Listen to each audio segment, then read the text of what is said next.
मानव साजिला दानव गोमाता उपरकू एसिड माड़ कले स्थानीय जैनिक व्यक्ति 4टी गोमाता एसिड माड़े होइछन्ति क्षत।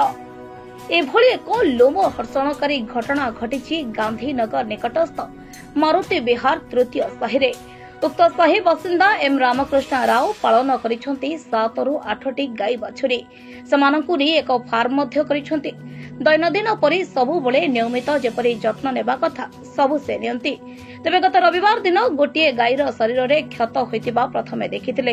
एहा परे क्षत स्थान रे उपयुक्त चिकित्सा करिथिले, किंतु पर दिन आउ एक गोमातार शरीर में किछि आघात होइतिबा देखिबाकू पाइले।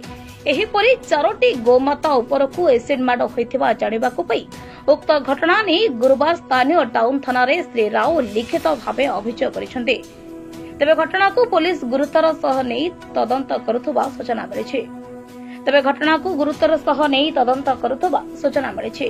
एम रामकृष्ण हमर गाय चोरी जाउछन से बाड़ारे बोले से लोकटा राजेश कुमार पंडा रे एसिड पके दे 4टा गाय तापर रब्बर तो हम देखे चाइलु जे रब्बर तो थाना रे एफआईआर। ब्रह्मपुरରୁ ଗୋପାଳ କୃଷ୍ଣ ରେଡ୍ଡୀଙ୍କ रिपोर्ट, गंजाम समाचार।